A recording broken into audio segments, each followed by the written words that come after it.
Well, it just feels like deja vu at this point.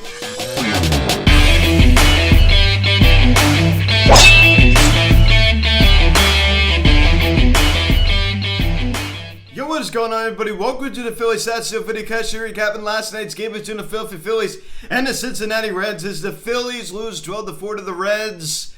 As we have another, let me get this straight, we have another blown save. Absolutely just absurd. How many times are we going to do this? I just don't get it. It's like deja vu, right? Now, guys, before I get into this video, please subscribe if you have not yet.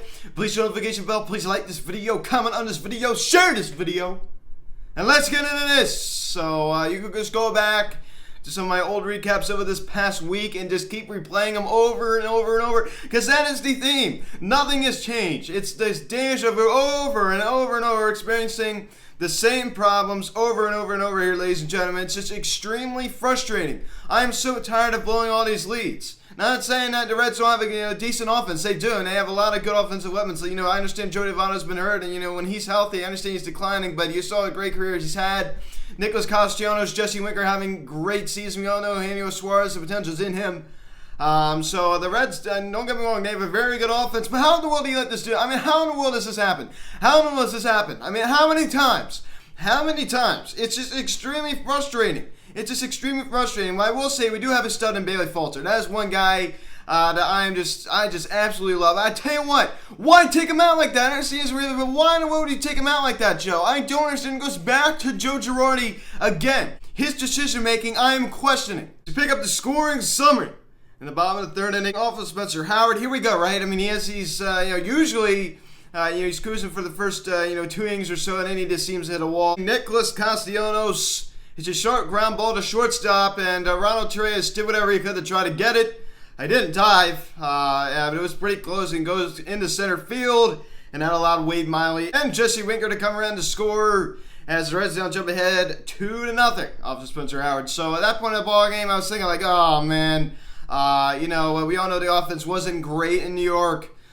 So we got Spencer Howard here. Here's another start, like I said before, where he has hit a wall. He does this all the time. And I talked about it. He needs to get it going. It's just been so frustrating to watch this guy pitch. It just has. It's just been extremely frustrating. He has just not had it. And he was our top prospect. He's no longer our top prospect. He's one of my, favorite guys to watch in this organization. Now up at the big league level. But I tell you what, he's not pitching like a former number one prospect. The only reason why he's not a number one prospect is because he's now had enough service time in the MLB. He cannot be a top prospect anymore. So he's ineligible to be a top prospect. But you know what? You saw how good he was down in AAA and in the minor leagues, and it just, when he comes out to big leagues, it just, the same success just doesn't play out here. It just doesn't. So it's just really just frustrating. Then top of the fourth inning, Alec Bohm. I tell you what, he doubles on his sharp line drive to center field, and Bryce Harper comes around to score as the Phillies come to the board now 2-1 ball game. We all know that Alec didn't have the best series in New York, but he looked pretty good last night, ladies and gentlemen, in Cincinnati, Ohio. He looked pretty good. So that was his greatest 11th double of the season. We all know he's been struggling with these extra base hits. So everything counts right now. Everything counts for Alec Bohm. So 2-1. And then Ronald Torres comes out into a force out. And that allowed Alec Bohm to come around to score. So the Phillies tied at 2. Great. Not the most exciting way to get a run home, but you got to manufacture runs. I talked about that, I believe, yesterday. Any way you can, right? Any way you can. So that's just great. Great job right there to manufacture some runs, right? So you just love to see that. So a 2-2 tie. Then in the top of the fifth inning, we take the lead as Alec Bohm singles on his sharp line drive to center field. And O'Hara comes around to score as the Phillies don't take the lead now, a 3-2 ball game. Duval had a pretty good night last night, and Alec Bohm, a guy like I said before, I'm just so happy that this guy had the night he did last night. Driving in some runs. Bryce couldn't get the job done in that situation, and Alec Bohm comes up with a big hit right there to get the Phillies the lead. So I just love to see that out of Alec Bohm. Then in the same inning, Ronald Torres hits a sharp ground ball to Eugenio Suarez. They go to second to try to get Luke Williams, and he was called safe. He beat it. He got in there, and that allowed Andrew McCutchen to come around to score. And the Phillies now extending a 4-2 ball game. So you just love to see it. Try to get the force at second. The bases were loaded. And Luke Williams with those wheels, man. Luke, right? Luke. So you just love to see that. I mean, he's an athletic player, right? He's definitely got some speed, showing off the speed there. 4-2 Phillies. Then in the bottom of the 7th inning, we bring in Phillies. Why in the world would you bring this guy in this kind of situation? I don't understand. It goes back to Girardi again. Why would you bring this guy in this kind of situation? Explain, please. Explain. Why would you take up Bailey Falter? And like I said, I understand he's a relief pitcher. I completely understand. He has some starting pitching experience. Why would you not let him go longer, right? I mean, the minor leagues got a lot of starts down there. But let him go longer. I mean, if he's doing so well, it just doesn't make any sense. As Nicholas Castellanos makes us pay as he hits a grand slam to left center field, his 15th of the season. He's had himself a great year. Lopez, Aquilino, and Jesse Winker score as the Reds now take a 6-4 lead as we blow our 7th save of the week, as the Phillies have blown their 21st save of the season. Yeah, you heard me. 21 saves already, and that was game 76 last night, ladies and gentlemen. So let me just say this. They blew a franchise record 25 saves in 2004. It's only been game 76, and we've already blown 21. 21! That is just ridiculous. We blew a franchise record 25 in 2004. I mean, we definitely broken that last year. I mean, if we would have played 1-2 last year, definitely would. I mean, this bullpen going, it's so much better than last year. Oh, it's so much better than last year. Oh my gosh, it's so much better than last year. I'm tired of hearing that. Oh, is this better than it was last year? I don't think so. Shows hasn't been like that this month. Archie Bradley's been disappointing. Jose Alvarado's been on cold. Hector Neris, another guy who's just not a closer type of guy.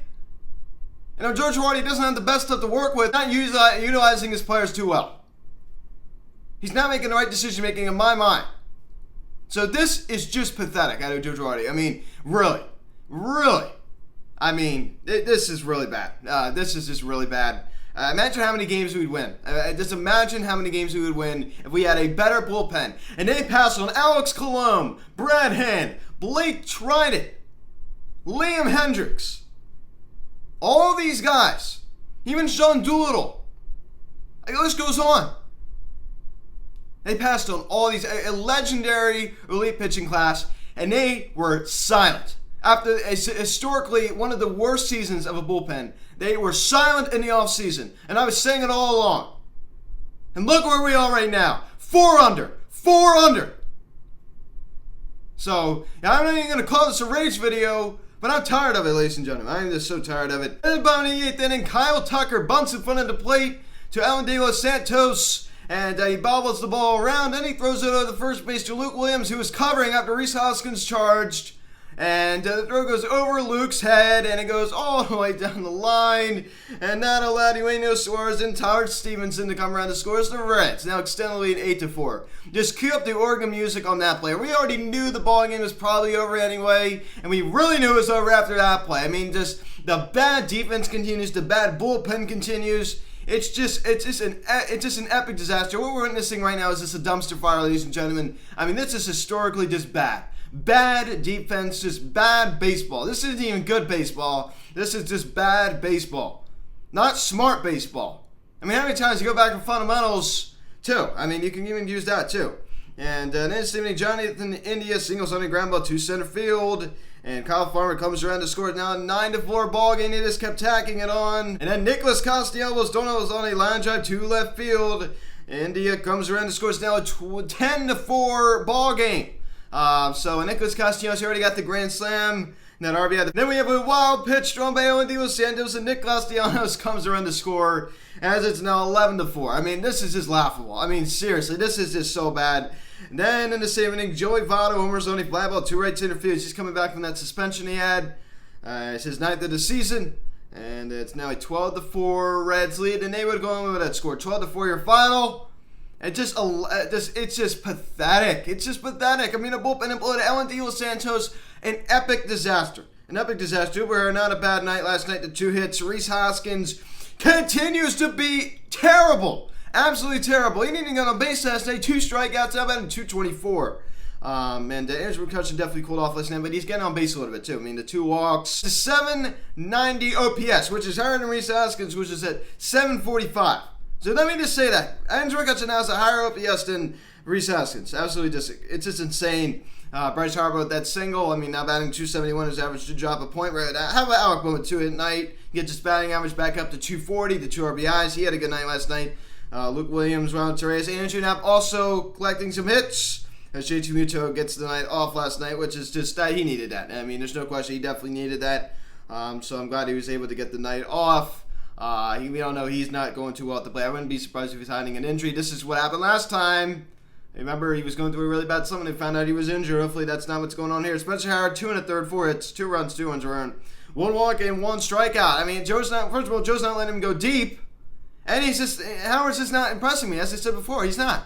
I just feel like I'm just really bothered when I think of Spencer Howard because just something's off about Spencer Howard right now. He just doesn't, it's just not exciting. It's just not exciting to watch this guy pitch. And I'm starting to wonder, when is it going to be exciting? You know what I'm saying? It's just this is so frustrating. This guy's really hyped up, and hopefully he's not another example of a Phillies bust. I mean, oh my gosh. It's just wow. It's just wow. But Baby Falter, I mean, he was great. 4 innings, 2 hits, 1 run, 1 was earned. 1 walk and 6 strikeouts. He was absolutely amazing in this one, ladies and gentlemen. He really, really was a 2.77 ERA. He was just great. And how about Phillies? Why in the world, again, why would you bring him in to face one of the best NL outfielders right now? One of the best hitters in the NL this year. Why in the world would you leave him in like that? I don't get it. I just don't. Why in the world would you have him face Nicholas Castellanos? Why? I don't understand that. You expect not to get burned. Eleniel Santos, also an epic disaster. I understand the defense did not help him at all. I will say that. But he still didn't impress me. I mean, he's sad. I remember when he started a couple of games back in 2018, he didn't really impress me. I'm not a big fan. I'm just not. He hasn't really shown me much. He was in the Futures game a couple times. But we got him from the Freddie Galvis trade from the Padres. But you know what? I don't even know. And then Nick Maton, we bring in Nick Maton, a position player, to come in and pitch as he only goes a 3rd inning. And yes, as Matt Gallup said, yes, they did check him to make sure he wasn't using substances. That was the laugh of the night, though. That kind of cheered me up a little bit because that made me laugh after a really, really tough night of watching the Phils. When I saw that, it actually made me put a smile on my face. I was like, oh my gosh, I can't believe they even checked Nick Maton to make sure he wasn't using substances, right? Yeah, so he collects a strikeout, right? He collects a strikeout. That was so funny. I mean, that was just so funny. But I don't find this loss funny at all. Of course, right? We lose 12-4. We now lose the series to the Reds because that series did resume. So we had a split series for a little while. So we did play that final 3rd game of that 3-game set at the beginning of the month. So now we did officially lose the series to the Reds. Just disgraceful.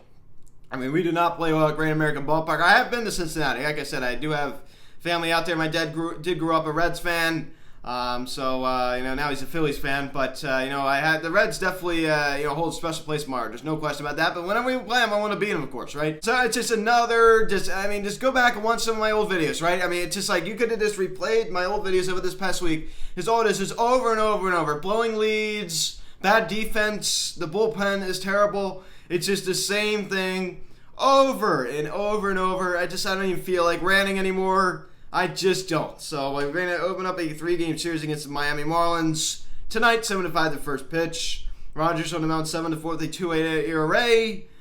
So we do not hit the Marlins starting pitching well at all. Vince Velasquez, 2-2 with a 4.74 ERA. 7-5. Thank you guys so much for watching this video. Please subscribe if you haven't done it yet. Please hit the notification bell. Please like this video, comment on this video, share this video. Check out the social media link in the section. At Phillies Hats on Instagram, TikTok, and Instagram. Call or text 267-225-3092. Email me, phillieshatstuff@gmail.com. 7-5 the first pitch, Rogers Velasquez. I don't even know. Thank you guys so much for watching. I'm Luke, and I'll talk to you later. See you.